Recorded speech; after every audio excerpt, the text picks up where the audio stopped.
তৃণমূলের প্রার্থী কারা হতে চলেছেন তা নিয়ে আগ্রহের শেষ নেই।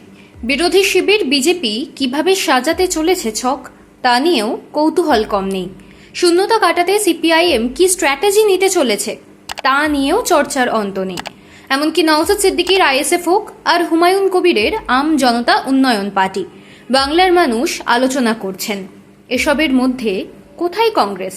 বামেদের হাত না ধরে একলা চলো সিদ্ধান্ত নিয়েছে প্রদেশ কংগ্রেস। এ নিয়ে কম চর্চা হয়নি, কিন্তু তারপর থেকে কংগ্রেস তেমন আলোয় নেই যদি ভাবা হয় তাহলে ভুলই হবে।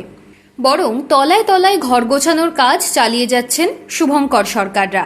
সোজা কথায় বললে সর্বস্ব দিয়েই বাংলার বিধানসভা নির্বাচনে লড়াই করবে কংগ্রেস, আর তার জন্য পরিকল্পনা সাজিয়ে ফেলেছে দল। বাংলাকে 4টি ভাগে ভাগ করে ভোট প্রচারের সিদ্ধান্ত নেওয়া হয়েছে প্রদেশ কংগ্রেসের তরফে।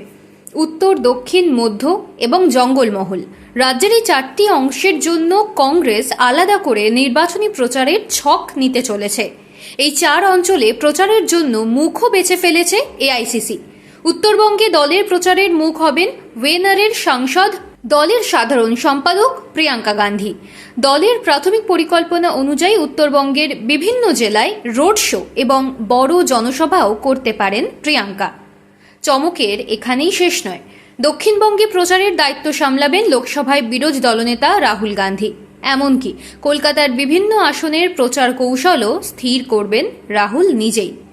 দক্ষিণবঙ্গের কয়েকটি জেলাকে বেছে নিয়ে গোটা দুয়েক বড় জনসভা করতে পারেন তিনি। পাশাপাশি কলকাতায় একাধিক রোড শো এবং হাওড়ায় একটি বড় নির্বাচনী জনসভার পরিকল্পনাও সাজাচ্ছেন রাহুল। তার সঙ্গে যোগ দিতে পারেন কংগ্রেস সভাপতি মল্লিকার্জুন খার্গে সহ দলের প্রথম সারির একাধিক নেতা নেত্রী। পশ্চিমবঙ্গের বিধানসভা নির্বাচনে একলা চলো নীতি নিয়েই এগোনোর কথা জানিয়েছে কংগ্রেস হাইকমান্ড। বাংলার 294টি বিধানসভা আসনেই কংগ্রেস নিজেরা প্রার্থী দিতে চায়।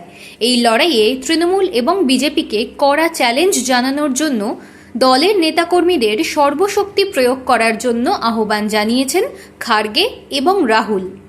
এই প্রসঙ্গেই কংগ্রেস পাখির চোখ করতে চাইছে রাজ্যের বিভিন্ন প্রান্তে ছড়িয়ে থাকা 43টি বিধানসভা আসনকে।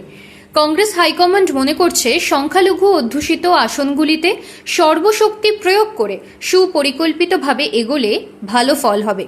বাড়তি নজর দেওয়া হচ্ছে মুর্শিদাবাদ, মালদা সহ উত্তরবঙ্গের বেশ কয়েকটি জেলার আসনে। উত্তরবঙ্গের বেশ কয়েকটি আসনে তৃণমূলের সাংগঠনিক শক্তি ভালো নয়, এমনটাই মনে করছেন কংগ্রেস নেতৃত্ব। সেখানে বিজেপি এবং তৃণমূলের ভোট ব্যাংকে ফাটল ধরাতে পারবে দল, এমনটাই মনে করা হচ্ছে। উত্তরবঙ্গের এই আসনগুলিতে শতাব্দী প্রাচীন দলের সেরা বাজি হতে পারেন প্রিয়াঙ্কা। বৃহস্পতিবার পশ্চিমবঙ্গের জন্য দলের নির্বাচনী প্রচার পরিকল্পনা সম্পর্কে এআইসিসি নেতা বাংলার পর্যবেক্ষক গুলাম আহমেদ মীরের দাবি, কংগ্রেস পূর্ণ শক্তিতে বাংলায় ঝাঁপাবে, আমাদের সিনিয়র লিডারশিপও অংশগ্রহণ করবেন। বাংলায় সিপিআইএমের মতো শূন্য কংগ্রেসও। বামেরা যখন পরিস্থিতি বদলাতে বদ্ধপরিকর, তখন কংগ্রেসও যে পিছিয়ে থাকছে না তা পরিকল্পনা থেকেই স্পষ্ট। পুরনো ঐতিহ্য ফেরানো এখনই সম্ভব নয়, সেটা দলের শীর্ষ নেতারা জানেন। কিন্তু লোকসভায় ভালো ফল করতে হলে বাংলাতেও বিশেষ নজর দিতে হবে, আর তা নিয়ে একমত রাহুল প্রিয়াঙ্কারা।